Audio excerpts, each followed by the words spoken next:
In this video, we are going to discuss a battle mech which remained in the background of Battletech as one of its most central, iconic designs, and I feel was the most iconic medium mech of its era, if not Battletech as a whole.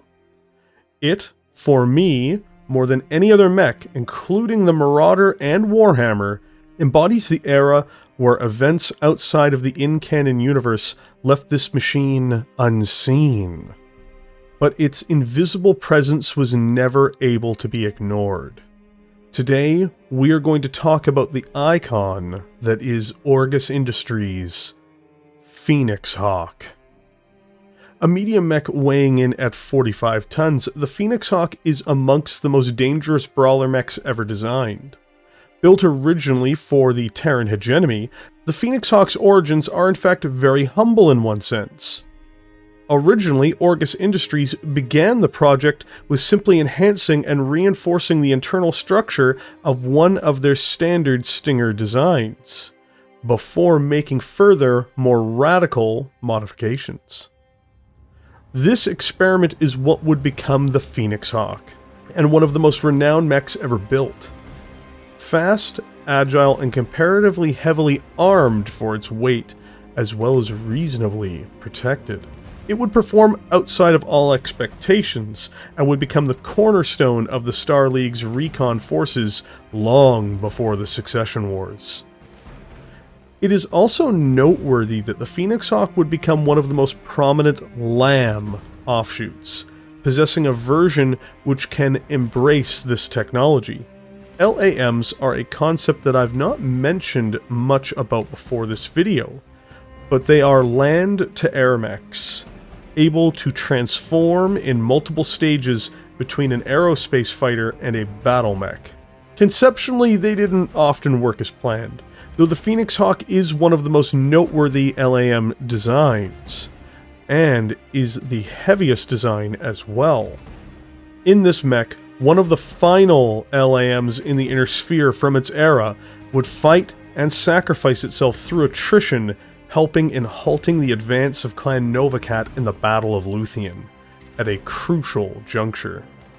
The Phoenix Hawk has seen the most vicious fighting in the Inner Sphere, and has been a magnet for pilots and frontline commanders who often will take the risks necessary for extraordinary victories and courage. Though this has meant that the Phoenix Hawk is more than just a weapon to them, but in many cases they're tombs as well. A brave mech for a brave mech warrior. The PXH-1 Phoenix Hawk would be the primary variant constructed by the Inner Sphere throughout the Star League and Succession Wars.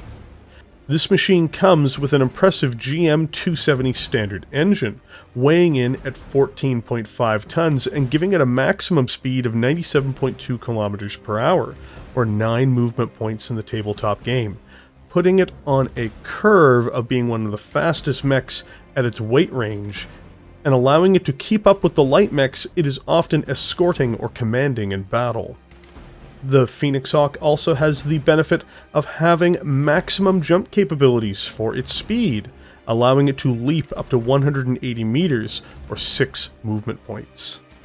For heatsinks, the PXH-1 is barely served by 10 standard heatsinks, forcing pilots to pick carefully between maneuvering and weapon fire options. For those weapon fire options, the Phoenix Hawk at first glance seems armed in a very average way for its weight. For medium and close range fire, it has a Harman heavy laser, giving it some reach for a high expenditure of heat. For short range engagements, it comes with 2 Harman medium lasers. Finally, for even closer engagements, this is further enhanced by 2 M100 machine guns, which also act as anti-infantry options should the need come about. These weapons pale in comparison to, say, the Enforcer, and even the Blackjack in some ways, but this cannot be taken in a straight gun-for-gun context. The Phoenix Hawk has, and is, speed. While its weapons may not be the best, though they're certainly not inadequate, it can bring its opponents into its ideal ranges, and stay outside of theirs, giving it an edge in many gun battles. Finally, the PXH-1 has a great deal of armor at 8 tons, but it does have one weakness. Its head is under-armored, making it extremely at risk to enemy heavy weapons fire. A single AC-10 shot can clear the entire head and cockpit from the machine. This is the PXH-1's greatest single weakness. For its era, the PXH-1 is a great killer of mechs, a machine that can run down anything slower than it, outmaneuver it, and in close-range brawls where it can use its machine guns, lasers, and kicks to disrupt and overwhelm any mech foolish enough to underestimate it. When faced with faster opposition, such as some light mechs, it can keep pace and use its weight and armor to engineer the right moment to strike, crushing them. For the PXH-1, it is not simply weapons and armor, it is speed, and it achieves one of the best overall ratios of speed, armor, and weaponry in the entirety of its Succession War era. Outdone only, perhaps, by the mighty Wolverine 6M. Beyond possessing a venerable LAM version, the Phoenix Hawk is one of the most modified non-Omnimech designs in all of Battletech. We are going to cover 3 of them, but in truth they are extreme in their numbers, which makes it all the funnier that for so long this design was unseen, ironically until FanPro's Operation Phoenix. In 2856, the Federated Sons would modify the PXH series, as they did multiple designs in a similar way, by removing its machine guns and ammunition and replacing it with 2 additional heatsinks.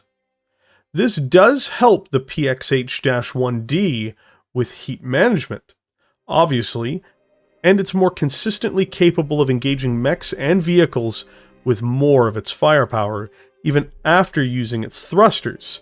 However, this does weaken the design to infantry and reduces its upfront ability to fire into areas with reduced armor, trying to obtain criticals. This design is beloved by many players in the Succession Wars, however, especially in mech-on-mech engagements. The PXH-3S would first be constructed in 3042, and was one of the earlier upgrades with rediscovered technologies. Its engine was turned over to an XL engine, and it received 10 double heat sinks, giving it a maximum sinking capacity of 20. Its armor protection was increased to 9 tons of ferrofibrous armor, making it extremely durable, despite its XL engine. It would have a large pulse laser, which further enhanced its brawling ability and retained its medium lasers and machine guns. This enhanced both its accuracy and its heat management as a unit. Even better yet, an anti-missile system was added to the design, giving it yet more survivability. It would possess a case for some of its ammunition, attempting to save the pilot and attempting to save the mech for salvage, should its ammunition be hit. It even has a mask added, making it potentially move at incredible speeds, but only for short periods of time. The PXH-3S is one of the best refits that older designs would receive prior to the arrival of the Clan Invasion. This is one of the few Inner Sphere media mechs that during the Clan Invasion itself would be able to represent the Inner Sphere very well.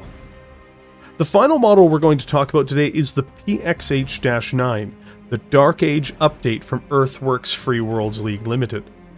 The biggest advancement it uses is the new improved jump jets, allowing it to jump further than traditional jets. This lets the PXH-9 leap up to 240 meters, rather than 180 meters. It would also maintain its medium lasers and would have 2 light machine guns. In addition, it has a large X-Pulse laser, another advanced sophisticated weapon. It does use the new Case 2, a more sophisticated protection system which will save most of the compartment from the ammunition explosion. This variant is yet another logical advancement of design, giving pilots a powerful, fast, maneuverable tool to bring the battle straight to their enemies once again.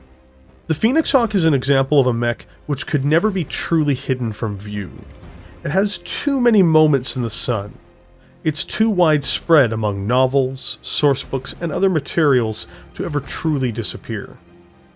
We could not see its picture, but we could see the spot where it was.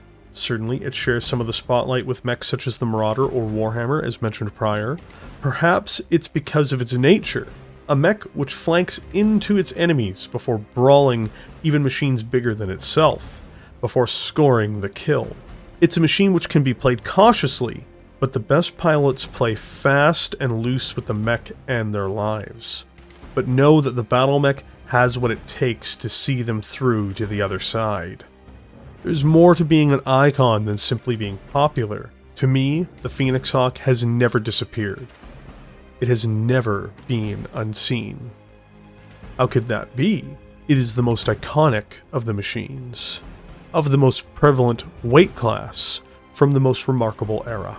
While it is not a flawless war machine, its perfection seems born not just from its strengths, but from its flaws, guiding the pilots with the right know-how to handle this battle mech in whatever role it is in, whether that be brawling, recon, or any other task, to handling it on the knife's edge. To me, the Phoenix Hawk embodies what it means to be iconic. Thank you for joining me here today. If you enjoyed this content, please consider liking it and subscribing to the channel. There is also a YouTube member program to support this channel as well, and I appreciate the support from members immensely. With that, I will catch all of you in the comments section below.